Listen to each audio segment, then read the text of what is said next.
You probably don't remember the first time someone held you. You don't remember the first face you recognized. You don't remember the first voice that made you feel safe.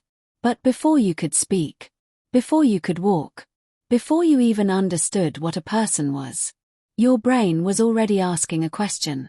Will someone come when I cry? For most babies, the answer is eventually yes. A cry is met with a face. A tiny hand reaches out. And someone reaches back. A baby makes a sound. And someone answers. A baby smiles. And someone smiles back.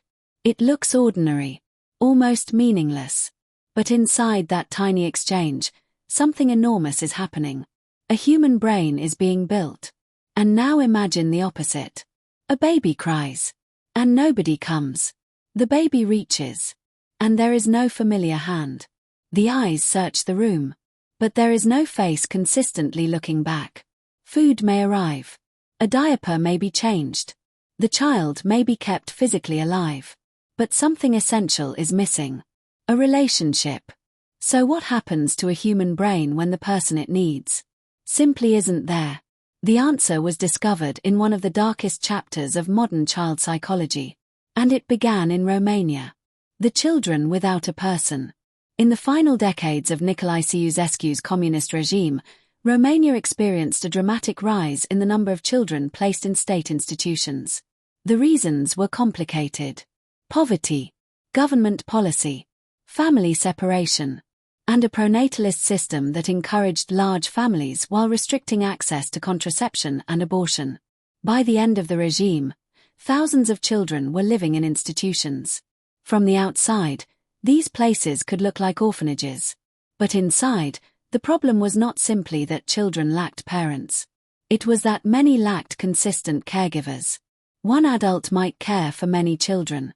There was little opportunity for one child to become deeply known by one particular person.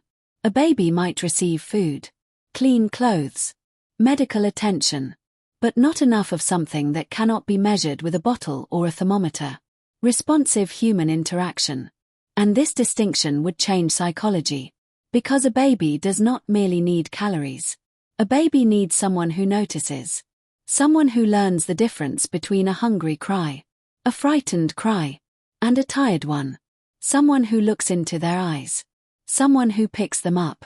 Someone who talks back. Someone who becomes familiar. Someone who says, without words, I know you. The experiment.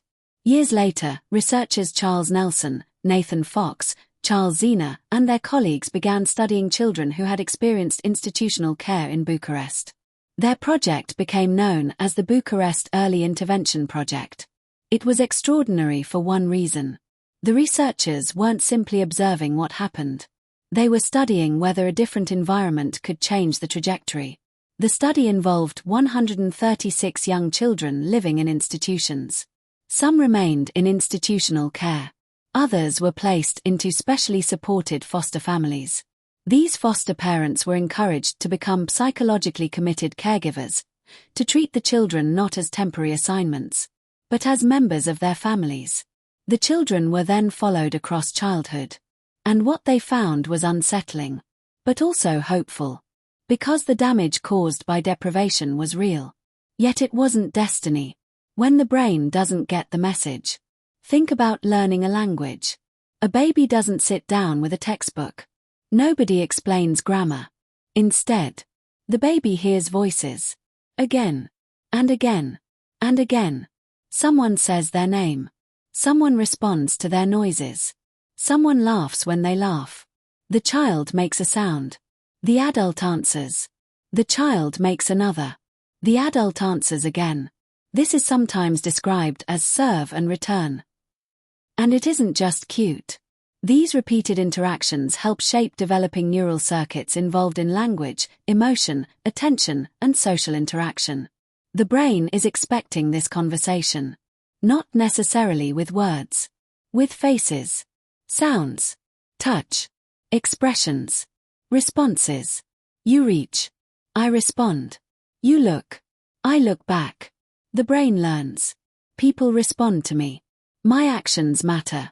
The world is predictable. I am safe enough to explore. But remove that interaction again and again, and the developing system has to adapt to a very different world. A world where signals may not produce responses, where comfort may be inconsistent, where there may be nobody who reliably recognizes you. That doesn't simply create sadness. It can alter development itself. Harvard researchers describe early responsive relationships as fundamental to building healthy brain architecture, while persistent absence of these interactions can disrupt development and contribute to toxic stress. And that leads to one of the strangest discoveries in this entire story. A baby can learn not to expect you. Imagine reaching for something, and nothing happens. You reach again. Nothing. Again. Nothing. Eventually, something changes. Not the world. You. You stop reaching. For a baby, this adaptation can become deeply embedded. Researchers studying children from severely deprived institutions found unusual patterns of attachment and social behavior. Some children struggled to form selective relationships. Others showed an unusual willingness to approach unfamiliar adults. They might seek attention from almost anyone, not because they were unusually friendly, but because the normal system of attachment had been disrupted. The child had learned something profoundly different. A stranger may be just as reliable as anyone else. And perhaps the most painful part is that this behavior can look like independence. A child who doesn't cry when a caregiver leaves might appear strong. But sometimes the absence of protest isn't confidence. It is adaptation. The body remembers. There is another layer. Stress. A baby cannot understand. I'm experiencing chronic environmental instability. There are no words for that. There is only a body, a racing heart, a startled reaction, difficulty settling, a nervous system constantly trying to determine, am I safe? When adversity is persistent and there is no reliable adult to help regulate it, stress systems can become dysregulated. And this matters because early development is not only psychological, it is biological.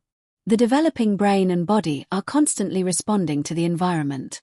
Harvard's Center on the Developing Child describes this as part of the architecture of development. Early experiences help shape neural connections and biological systems that later support learning, behavior, and health. So when we say a baby needs love, we aren't talking about something soft and abstract. We're talking about an environmental input. Like language. Like nutrition. Like sleep.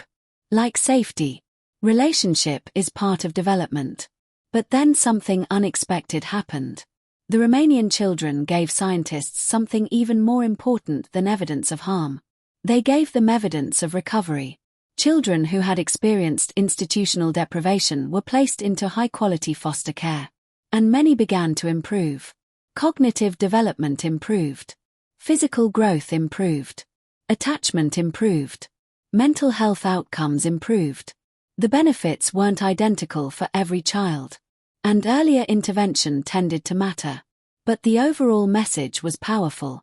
The brain is not a prison built in infancy. It can change.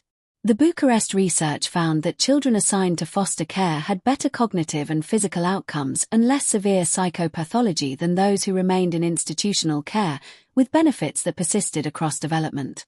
In some areas, children placed earlier into foster care showed social skills much closer to those of children who had never experienced institutionalization. And studies of Romanian adoptees found something similar. Some children exposed to profound early deprivation later showed substantial cognitive and social recovery after being raised in families.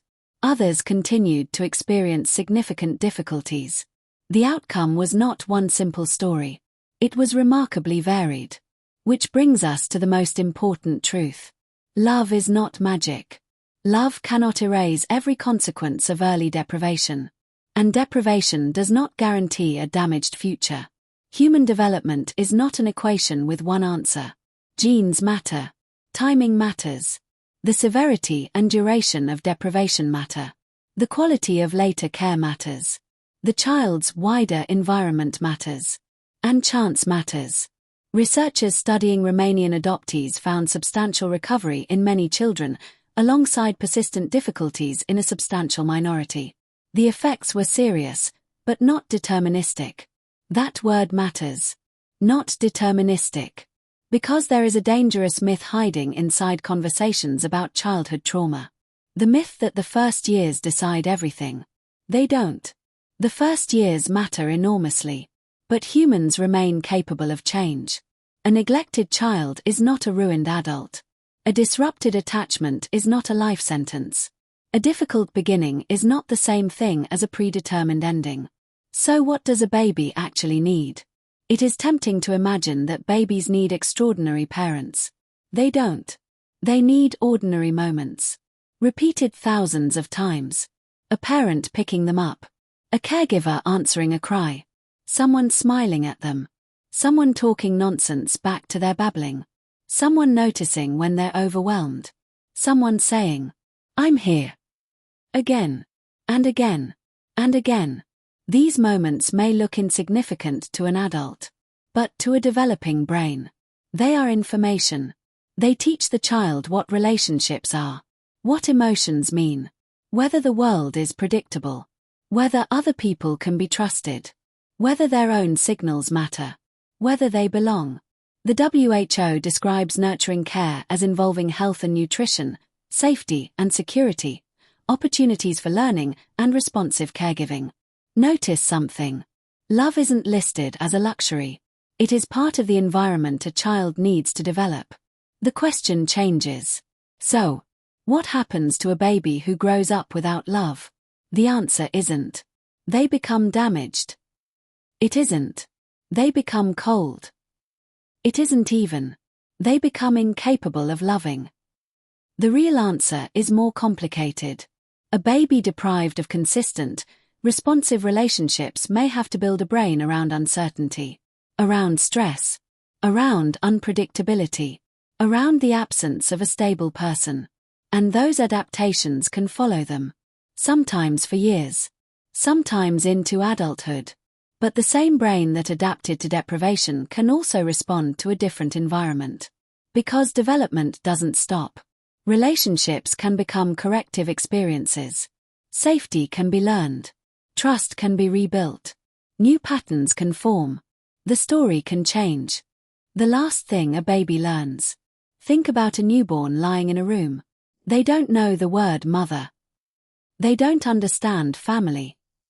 They don't know what love is. They only know sensations. A voice. A face. Warmth. Touch. Hunger. Comfort. Fear. And slowly, through thousands of tiny interactions, their brain begins constructing a model of reality. Someone comes when I cry. Someone smiles when I look. Someone holds me when I'm afraid. Someone knows me. And eventually, the baby learns something much bigger than language. I exist. I matter. I belong somewhere. That may be one of the most important things another human being can teach us. Not through a lecture. Not through words. But simply by being there. Because before a child can learn about the world, they learn the world through another person. And perhaps that's the hidden truth behind the science of attachment. We like to think that love is something we add to life. Something beautiful. But optional. For a developing human brain, it is much closer to infrastructure. Invisible. Easy to overlook. Until it isn't there. And then you realize. The first language a human being ever learns isn't English. Or Romanian. Or mathematics. It is the language of being responded to. A cry. A response. A face. A touch. A heartbeat beside yours. And somewhere in those quiet exchanges, a human being begins to understand what the world is. Not because someone explained it, but because someone stayed. And sometimes, the most important thing a child ever learns is simply this. Asterisk asterisk when I reach out, someone reaches back. Asterisk asterisk.